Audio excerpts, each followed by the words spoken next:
Então vamos ler a palavra. Nós vamos voltar ao texto da carta aos Efésios, capítulo 4. Encontra aí o texto. Esse é o terceiro sermão nesse capítulo de Efésios, capítulo 4. Encontra aí o texto. Nós vamos orar mais uma vez. E vamos deixar Deus falar ao nosso coração, como falou ao entrar nesse recinto.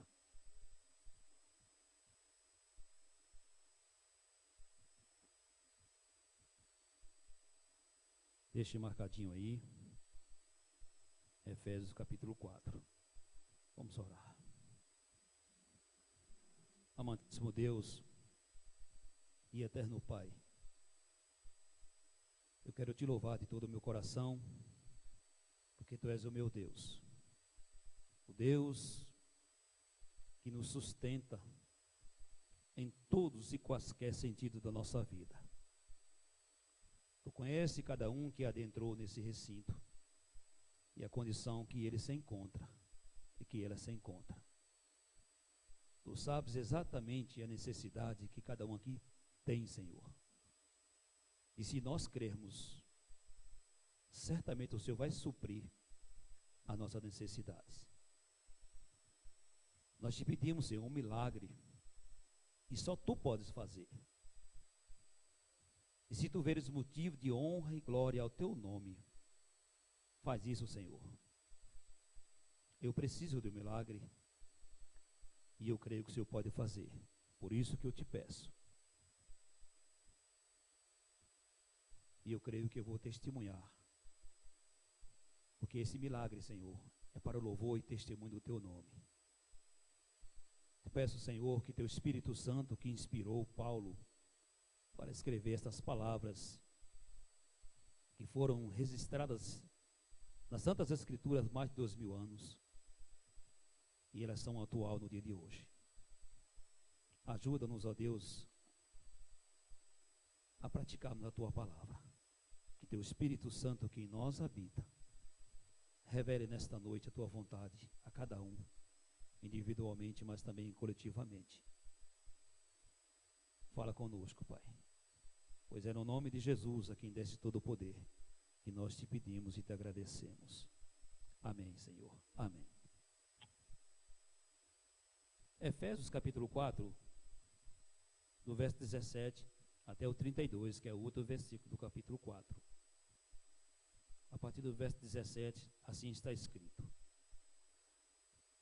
Assim eu lhes digo, e no Senhor insisto, que não vivam mais como os gentios, que vivem na inutilidade dos seus pensamentos.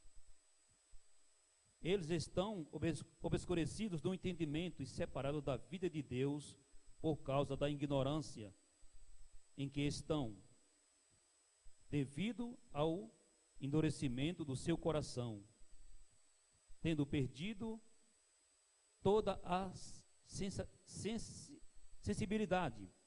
Eles se entregaram à depravação, cometendo com avidez toda espécie de impureza. Todavia, não foi isso que vocês aprenderam de Cristo. De fato, vocês ouviram falar dele, e nele foram ensinados de acordo com a verdade que está em Jesus. Quanto à antiga maneira de viver, vocês foram ensinados a despir-se do velho homem, que se corrompe por desejos enganosos, a serem renovados no modo de pensar, e a revestir-se do novo homem, criado para ser semelhante a Deus em justiça e em santidade proveniente da verdade.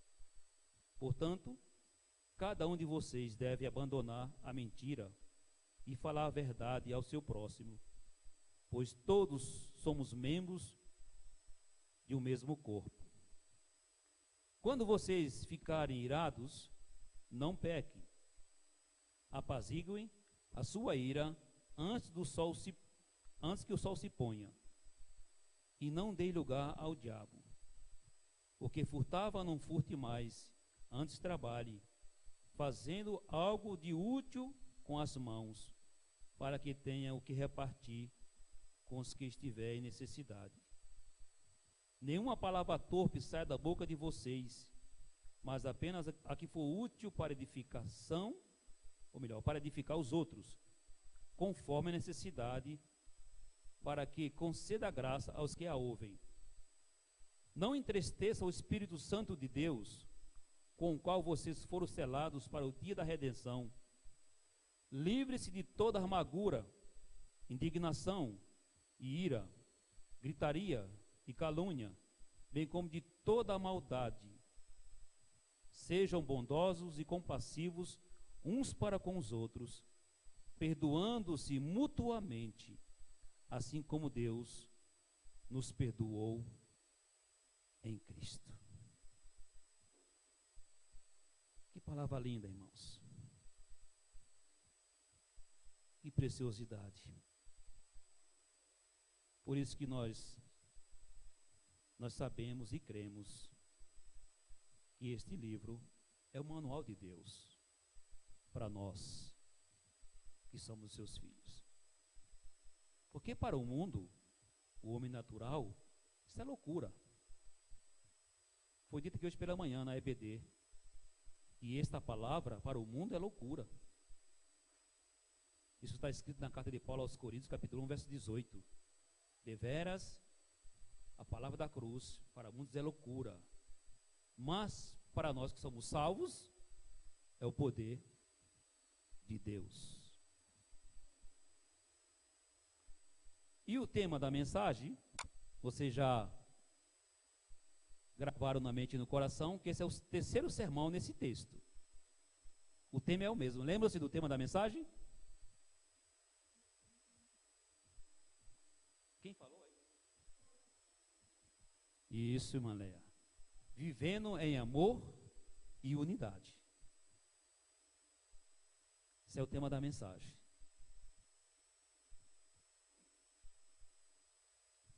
Como eu disse já, eu vou repetir. Meus irmãos, a palavra de Deus é muito rica. É uma fonte inesgotável. Por isso Jesus disse: nem só de pão viverá o homem, mas de toda a palavra que sai da boca de Deus. Onde está escrito isso? Lembra-se?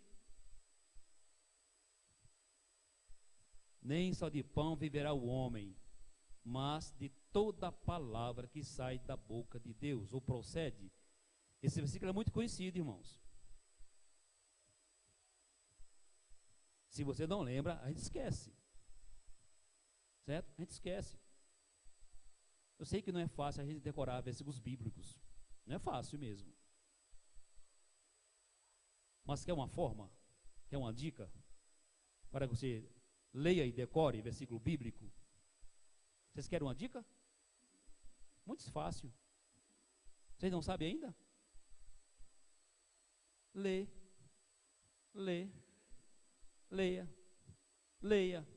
releia. E você vai decorar. Não é assim quando você vai apresentar na igreja uma peça teatral, enfim, você vai ter uma participação, você não ensaia. Você recebe um texto, não é assim? Que você vai ler o texto, reler, para decorar. Para não ficar lá na frente com um papel, né? Que você ensaiou, então decora. Então você quer decorar a palavra do Senhor? Leia a palavra, leia e releia, porque você depende dela. Nem só de pão viverá o homem, mas de toda a palavra que sai da boca de Deus. Isso, Mateus 4:4. E essa é uma forma que você, além de se alimentar espiritualmente, que eu preciso do alimento espiritual, você vai usar essa arma para derrotar Satanás. Jesus derrotou o diabo com o quê? Com a palavra. Está escrito. Então essa é a arma, é a armadura que Deus nos dá em Efésios capítulo 6, vamos chegar lá nesse texto depois, que é para você vencer a cilada do diabo, que ele vai armar contra você, contra mim, contra a igreja de Cristo. Então, nem só de pão viverá o homem, mas de toda a palavra que procede da boca de Deus. Mateus 4:4. Eu sou o pão da vida. Aquele que vem a mim não terá fome, e quem crê em mim nunca terá sede. Esse é difícil de decorar, né? Vou repetir o versículo. Eu sou o pão da vida. Aquele que vem a mim não terá fome, e o que crê em mim nunca terá sede. João 6:35. Percebe que a palavra é tudo para nós, né? Eu dependo dela para alimentar o meu físico, para derrotar Satanás, matar a minha fome espiritual e também a sede. Assim como o meu corpo tem fome de arroz e feijão e sede de água. Então Jesus é o pão da vida e água da vida. E esse versículo 6 de João 6,35 declara isso. Eu sou o pão da vida. Aquele que vem a mim nunca terá fome. E quem crê em mim nunca terá sede. Aleluia. Então aqui ainda continuando no meu estudo, nós estamos estudando na casa dos Efésios. Esse estudo era para ser na EBD, mas nós vamos mudar para a noite. Nós estamos aqui na EBD. Nós estamos ouvindo a palavra, aprendendo com a palavra e uns com os outros. Nós falamos, ou melhor, nós estamos estudando a carta aos Efésios e estamos no capítulo 4, refletindo sobre o tema vivendo em amor e unidade. Hoje faremos o terceiro estudo desse capítulo. No capítulo primeiro, na semana primeira nós falamos sobre aspecto da unidade. Um só corpo, um só espírito, uma só esperança, um só Senhor, uma só fé, um só batismo e um só Deus. Esse foi o primeiro estudo. No segundo, nós falamos sobre as implicações dessa unidade, no sentido de comprometimento. Ou seja, cada membro exerça sua função específica para a qual, ou seja, para que haja crescimento e edificação no corpo de Cristo. E hoje, terceiro estudo desse capítulo 4, nós vamos falar como viver no corpo de Cristo, que é a igreja. E o verso 17, se você voltar o seu olhar para o capítulo 4, diz assim o verso 17: assim eu lhes digo, e no Senhor insisto, que não vivam mais como gentios, que vivem na inutilidade dos seus pensamentos. Às vezes, nós tornamos o viver no corpo mais difícil do que realmente é. Não é fácil, irmãos, viver no corpo de Cristo. Não é fácil. Vou repetir, para que você guarde isso. Às vezes nós tornamos o viver no corpo mais difícil do que realmente é. Quando pensamos em relacionamento, logo surge uma pergunta: como vamos desenvolvê-los? Os relacionamentos. O que devemos fazer? E se estamos incertos, é tão fácil desistirmos. Vou dar aqui um exemplo. Apenas um exemplo. Aqui não acontece isso. Nossa, a linguagem, né? Nossa vista de linguagem, nossa, não vou com a cara daquele irmão. Eu não sei, não bate. Não gosto daquela irmã, ela é muito crítica. Não dá. Então, ela no canto dela, eu no meu canto. Tá certo isso? Não. Não é fácil. Vou repetir. Isso é para mim. Às vezes, tornamos o viver no corpo mais difícil do que realmente é. quando pensamos em relacionamentos, logo surgem perguntas. Como devemos desenvolvê-los? Como devo fazer? E se estamos incertos, é tão fácil desistirmos. Você no seu canto e eu no meu. Primeiro, esquecemos que viver na igreja de Cristo é como viver em família. Esquecemos que viver na igreja de Cristo é como viver em família. O texto nos dá uma fórmula tão simples ao destacar que, e eu vou citar o verso 16, dele todo o corpo, ajustado e unido pelo auxílio de todas as juntas, cresce e edifica-se a si mesmo em amor, na medida em que cada parte realiza a sua função. Olha essa palavrinha de 3 letras. Amor. Irmãos, uma família biológica, nenhuma é perfeita. Você conhece alguém, família perfeita? Nenhuma é perfeita. Desculpa ficar com você de costa, tá bom? Aqui não tem uma cicatriz? Dá para ver? Isso foi uma pedrada. Quando eu tinha 12 anos, de um dos meus irmãos, Luiz Gonzaga de Oliveira. O nome já diz tudo, né? Foi uma pedrada. E a tinta desceu. Desceu que foi parar embaixo do calcanhar. Eu tinha tudo para ficar inimigo do meu irmão, mas eu posso? Não. É meu irmão. Hoje é meu melhor amigo, Luiz Gonzaga. Meu amigão. Se possível fora, ele fez isso, irmãos. Quando eu cheguei lá em Natal, está aqui o meu quarto, eu falei, não, eu durmo no sofá. Não, senhor, no meu quarto. Falei, que isso, rapaz? Eu durmo no sofá. Aí alguém se compadeceu, trouxe um colchão. Mas ele queria que eu dormisse na cama, no quarto dele. Eu falei, não, eu não sou digno disso. Então, meus irmãos,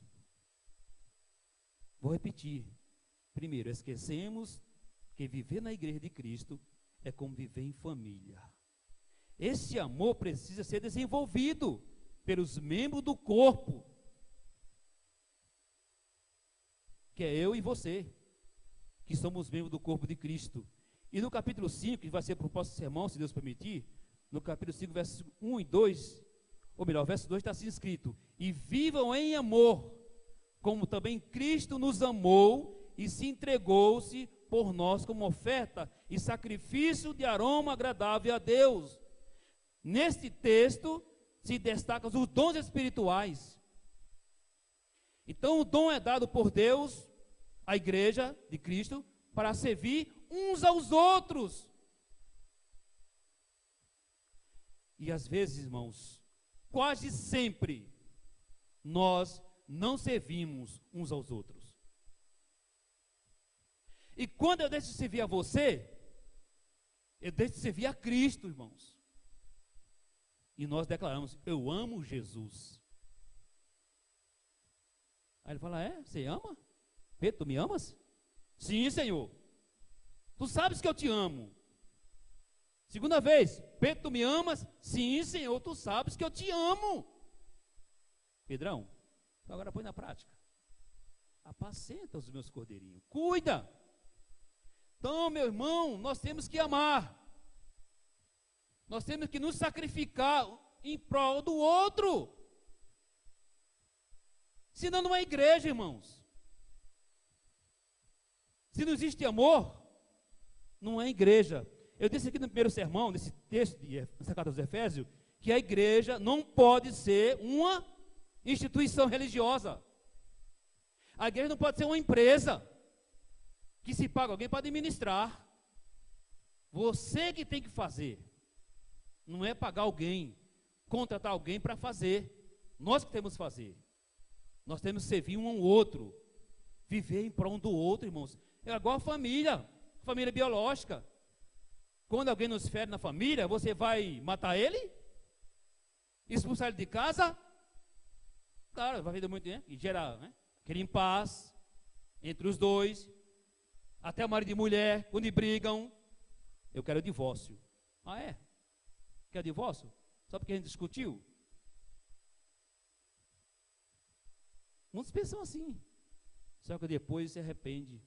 Mas não, ruim com ela, pior sem ela. Ruim com ele, pior sem ele. Então o divórcio não resolve o problema. Traz outro problema. Então quando o irmão te ofende no corpo, você não deve se ausentar dele. Vai até teu irmão. Isso é amor, irmãos.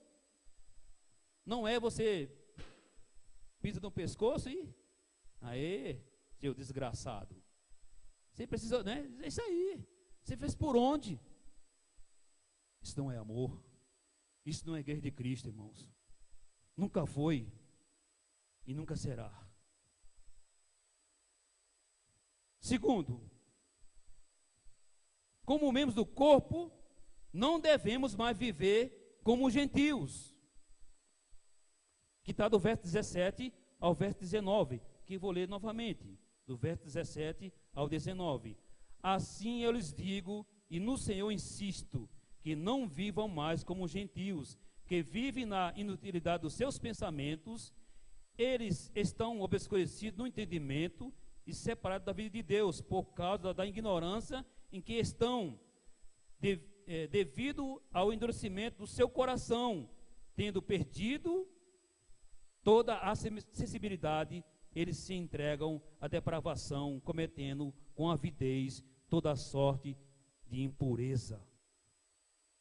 A avidez é instinto, né? Desejo. Você tem desejo em fazer aquilo. Isso é gentil. É pessoas que não têm Cristo, estão ainda nas trevas como nós estávamos antes de conhecer a Cristo. De que forma vivem os gentios? Já li. Na duridade dos seus pensamentos, ou seja, na vaidade, na escuridão, separado de Deus, na incredulidade e na sensualidade. Essa, irmãos, é a realidade atual do mundo em que vivemos, onde homens e mulheres se veem como objeto de uso. Essa é uma verdade hoje. Mas o amor verdadeiro nunca despreza ou coloca coisas acima de valores humanos. Por isso o texto nos exorta. Assim eu lhes digo, e no Senhor insisto, que não viva mais como gentios, que vivem na inutilidade dos seus pensamentos. Nós precisamos nos tornar uma família amorosa, na qual o crescimento pode ocorrer. E vou voltar a ler o verso 16. Dele todo o corpo, ajustado e unido por todas as juntas, cresce e edifica-se a si mesmo em amor, na medida que cada parte realiza a sua função. Amor, irmãos. Paulo diz, olha, ainda que eu falasse a língua dos anjos, desse tudo que eu tenho, o meu corpo para ser queimado, se não tivesse amor, nada disso me adiantaria. Eu fico muito preocupado comigo mesmo, irmãos. Puxa, eu vou lá, leio a palavra, os irmãos ficam me ouvindo, eu falo 1 hora, os irmãos se cansam e não vão embora. Irmãos, o que eu falo aqui, o que eu ensino, eu tenho que colocar na prática. Porque senão é hipocrisia, irmãos. Isso é uma hipocrisia. Essa é a minha preocupação como pastor. Eu tenho que ensinar, eu tenho que pregar, mas eu tenho que viver. Que se eu não vivo a palavra, eu prego, eu ensino, não vivo, eu sou hipócrita. Como disse Jesus, vocês são os hipócritas. Vocês põem fardo pesado nas costas dos outros e vocês sequer não movem um dedo. Então vim aqui, irmão, falar no microfone, ler o que eu escrevi, pesquisei, mas se eu não praticar, isso é vã. Não muda. É a mesma coisa eu e você, quando você ouve a palavra, se você não pratica, não vai mudar a tua vida. Nós temos que ouvir a palavra e praticar. Como diz Tiago na sua carta, nós temos que ser ouvido da palavra e praticante. Ele até usa uma linguagem figurada, né? Quando você vai no espelho, você olha no espelho, a sua beleza, bonito, né? Cabelo fez chapinha, enfim, uma progressiva, pagou 700 pau, tô linda. Aí vamos para a festa. Já, amor, peraí, eu vou lá no banheiro. Vai lá de novo, vai experimentar o penteado. Porque se esqueceu. É assim com a palavra. Nós temos que ouvir a palavra e colocar em prática, irmãos. Para que eu seja abençoado por Deus e possa abençoar pessoas que Deus vai colocar no meu caminho. Isso é amor. Isso é amor. Se não for assim, é religião. O evangelho não é religião. Terceiro, como devemos viver juntos em Cristo? Que está do verso 20 ao verso 32. Eu vou aqui colocar apenas 4 coisas, que está no texto. Vou repetir, como devemos viver juntos em Cristo? Primeiro, deixar a mentira e falar a verdade. Está no verso 25. Isso envolve muito mais do que não mentir. Isso inclui em compartilhar transparente de nós mesmos uns com os outros. Por quê? Porque somos membros uns dos outros. Então não pode existir meia verdade, irmãos. Ah, sabe como é que é? Diz a verdade. Ah, irmão, sabe como é que é?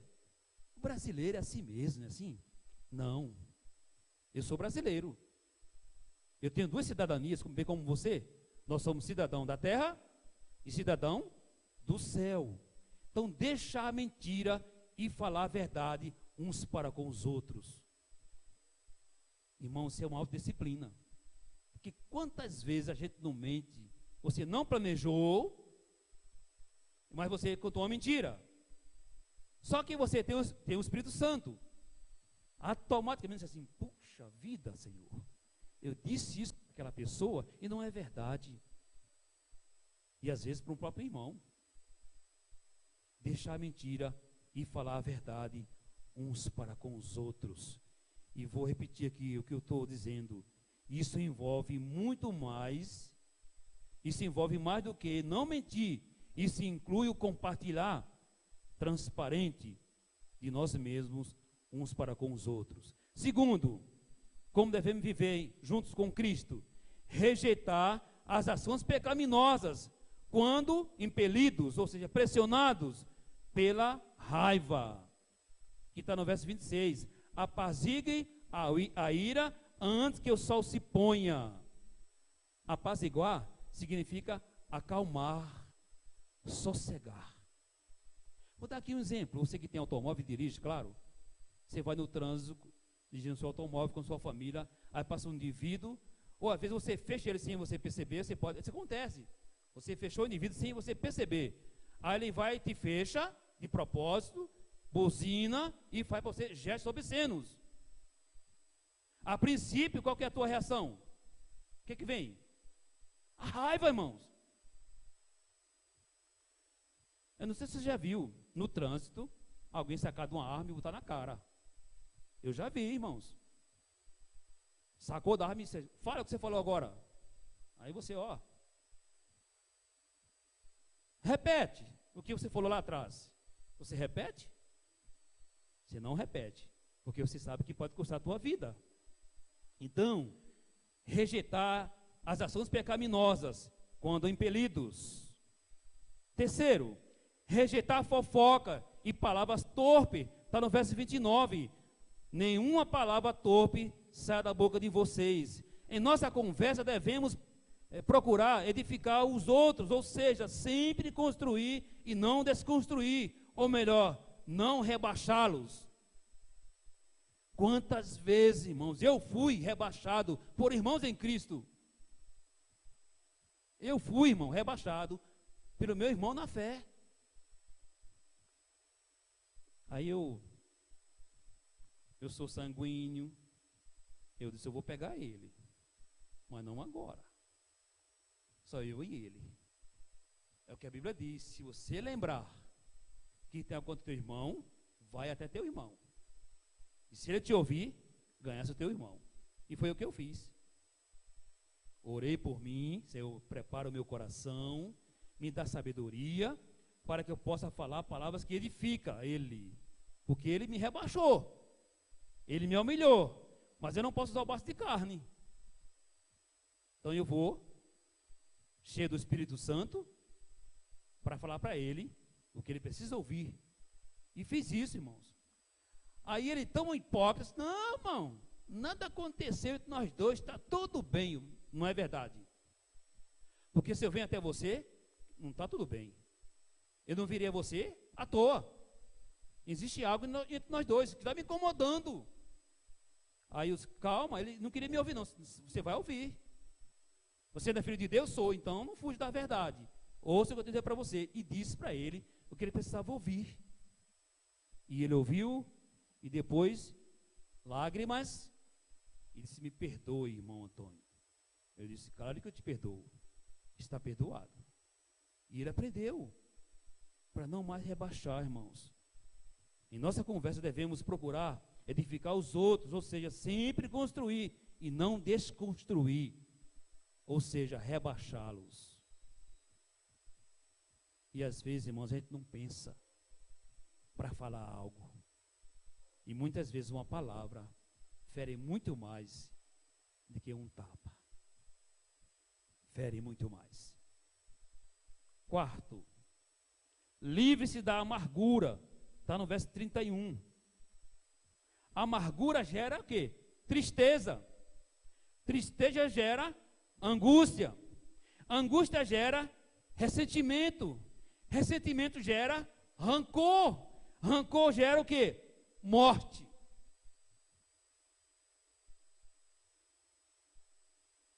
Em Gênesis capítulo 4, lá tem um relato do primeiro homicídio. Lembra-se que foi? Vocês lembram-se? Caim e Abel. Por que Caim matou Abel? Inveja. O texto fala que ele mudou, ficou amarelado. Tanto ódio que ele estava de Abel. Disseram, vamos para o campo. E lá matou seu irmão. Também em Gênesis capítulo, deixa eu anotar aqui o texto, Gênesis capítulo 27, de 41 a 46, Esaú planeja matar Jacó. Por quê? Jacó roubou a bênção de Esaú. Lembra-se da história? E ele planejou matar seu irmão Jacó. Jacó significa usurpador, não é assim? O nome de Jacó. Enganador. Enganou seu irmão, mentindo para o seu pai, não é assim? Combinou com sua mãe, botou lá aquela pele cheia de cabelo, né? Peludo, porque Esaú era peludo, e seu pai, é você? Sim, sou eu. Aí dá a bênção, pai, ele abençoou. Depois Esaú chega com a caça e vai pedir a bênção. Não, já abençoei você.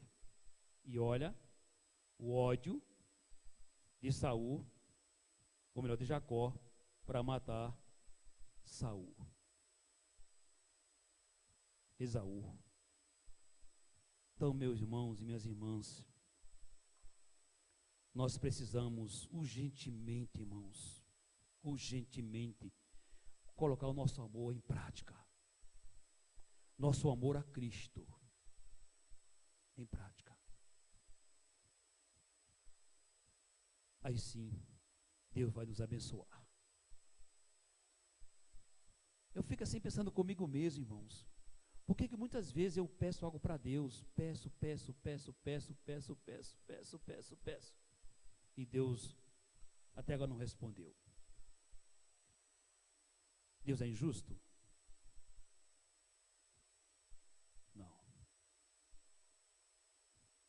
Porque eu preciso mudar em algumas coisas na minha vida pessoal.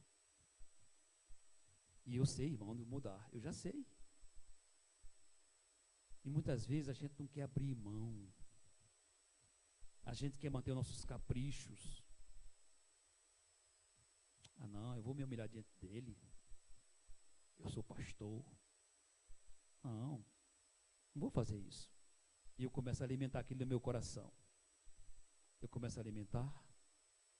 Eu não libero o perdão. Que nós temos que perdoar uns aos outros. Liberar perdão mútuo. O perdão tem que ser mútuo. E você tem que perdoar. Não, tá bom, irmão, tá tudo bem. Não, não tá bem. Você precisa perdoar.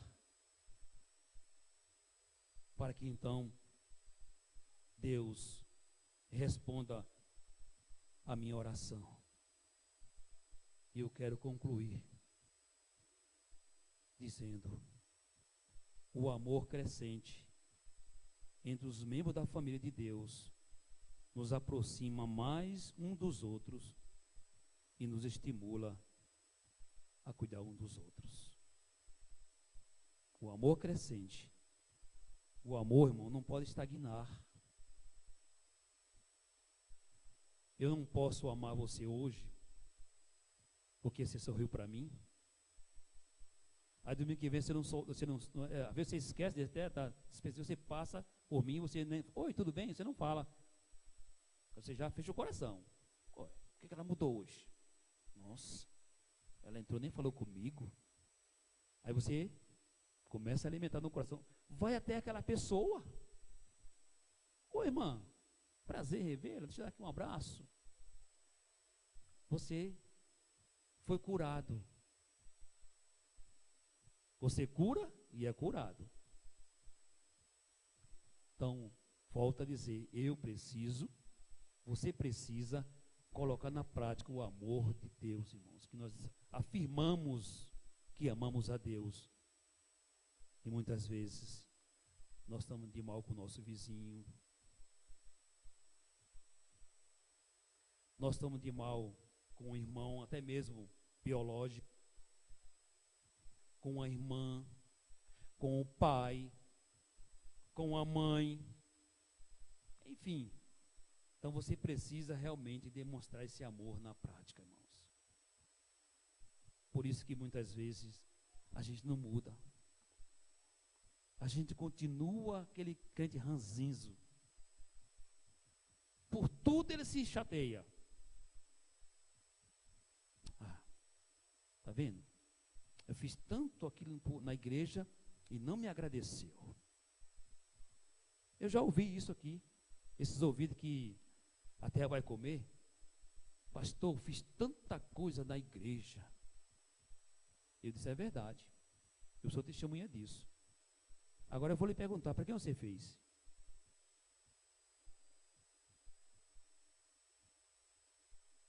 Para Deus. Foi para Deus? Foi não, irmão. Foi não, irmão. Não foi para Deus. Porque você guarda mágoa. Você está chateado. Espera aí, que Deus é esse que vai me chatear? Que vai causar a ira do meu coração? E até mesmo sair da igreja? Aí vai para outra igreja. Oh, aleluia! Agora chega a igreja perfeita. Essa sim. 6 meses, ele já começa, pronto, um problema que vai surgir. E ele não ama, não sabe perdoar, se chateia de novo e sai da igreja. Terceira igreja que ele for, se ele não se arrepender e pedir perdão para Deus, ele vai deixar a igreja. Vai deixar a igreja. Agora eu tomei uma decisão. Eu vou ser crente na minha casa. É assim? Falta amor, irmãos. Vamos nos amar de verdade. Demonstrar amor na prática. E vou voltar a citar o capítulo 5, versículo 1. Diz assim: Portanto, sejam imitadores de Deus, como filhos amados. Verso 2 do capítulo 5. E vivam em amor, como também Cristo nos amou e se entregou por nós, como oferta e sacrifício de aroma agradável a Deus. Então, irmãos, eu vou tomar uma decisão na minha vida. Já tomei a decisão. Eu vou abrir mão do eu. Chega de blá blá blá. Eu preciso amar. Pastor, que negócio é esse? Sim, irmãos.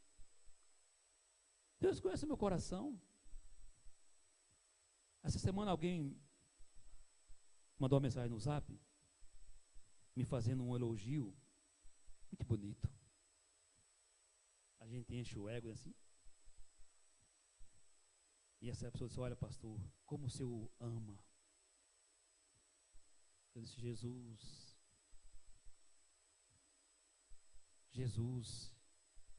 eu não tenho feito nada.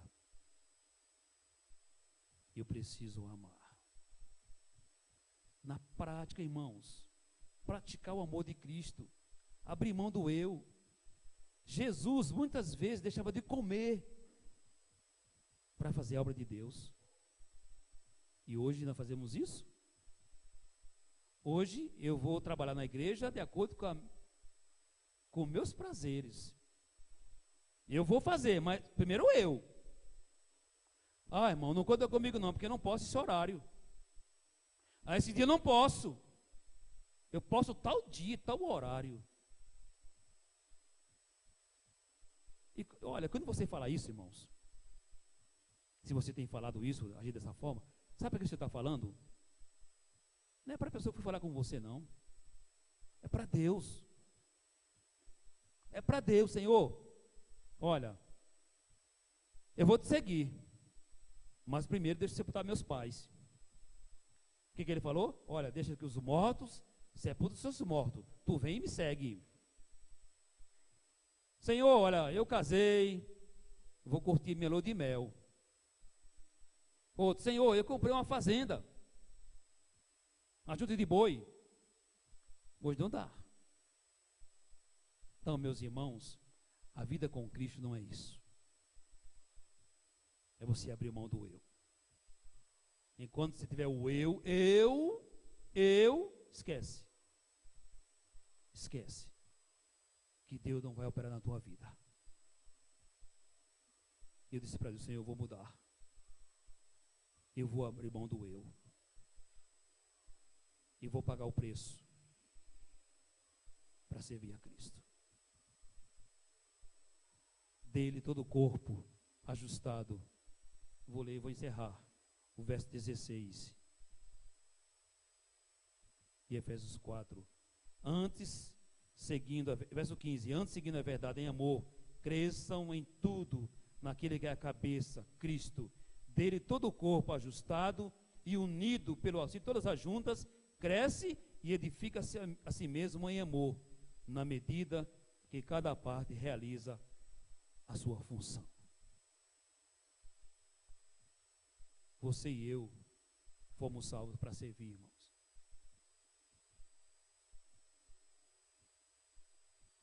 Para servir a Deus, sim. Mas eu vou servir a Deus servindo o meu próximo. E não for assim, você não serve a Deus. Ele fala assim: eu sou o Senhor, fiz isso, vocês também devem fazer o mesmo. Então vamos colocar na prática o amor, irmão. Vamos nos preocupar um com o outro. Eu tenho colocado desafio para a igreja. E às vezes eu pergunto: você fez o que nós falamos domingo? Vocês fizeram? Eu falei: não responda. Porque você não tem que fazer, não é porque o pastor pediu, irmãos. Ah, o pastor pediu, vamos fazer. Você está fazendo para o pastor. Você tem que fazer para Deus. Eu vou fazer porque Deus pede. Então vamos abrir mão do eu e vamos se preocupar um com o outro. Aí vocês verão, irmãos, olha, preste atenção que eu vou dizer aqui para vocês. Primeiro para mim. Se eu começar a colocar o amor de Deus em prática, há crescimento espiritual e crescimento numérico. Isso vai contagiar os demais. Mas enquanto você e eu não amarmos o nosso próximo, o nosso irmão em Cristo vai continuar como está. E pode até piorar. Porque passa a viver uma vida fora da palavra de Deus. E nós nos tornamos muitas vezes secos, vazios. Afirmamos que amamos, mas quando Deus pede algo para me fazer, eu nego. Eu não faço. Vamos orar. Querido, eu quero te agradecer por mais uma oportunidade que o Senhor me concedeu de estar neste lugar. E eu quero te pedir, Senhor, que teu Espírito Santo que habita em mim, revele a mim, Senhor, o teu querer. Mas eu tenho que buscar. Eu não posso me acomodar na vida, Senhor. Eu tenho que buscar me relacionar com o Senhor. E através desse amor que está no meu coração, que o Senhor já colocou, eu vou fazer a tua vontade, servir ao meu próximo. E então, Senhor, eu serei o homem mais feliz, mais abençoado. E tudo quanto eu te pedir, o Senhor me concede. Porque o Senhor conhece o meu coração. Enquanto isso, Senhor, se eu estiver olhando só para mim mesmo, preocupado com os meus, não virão as tuas promessas sobre a minha vida. Eu sei que tu não és um Deus injusto, tu és um Deus justo, mas o Senhor quer ver, o Senhor quer ver em mim o teu amor, na prática, Senhor. Ó Senhor, que teu Espírito Santo continue nos incomodando. Quantas vezes, Pai, nós dizemos para o Senhor, eu vou fazer, e não fazemos. Continuamos da mesma forma. Obrigado pela tua palavra que nos exorta, para que possamos assim fazer a tua vontade. Que teu Espírito Santo dê a compreensão a cada um aqui nesta noite, para que exerça a função no corpo de Cristo. Só então haverá crescimento, edificação no teu corpo, Senhor. Enquanto isso vai ficar cada um pensando em si mesmo, e a igreja sofre com isso. Virão consequências, Senhor. Mas eu te peço no nome de Jesus que nesta noite, cada um, Senhor, que está aqui, toma essa decisão de amar o seu próximo, independentemente das pessoas, do grau, enfim, Senhor, que nós possamos fazer isso olhando para Jesus, porque a recompensa vem do Senhor. Muito obrigado por tudo que foi dito aqui nesta noite. Que teu Espírito Santo continue falando conosco, pois é em nome de Jesus que nós oramos e te agradecemos. Amém, Senhor.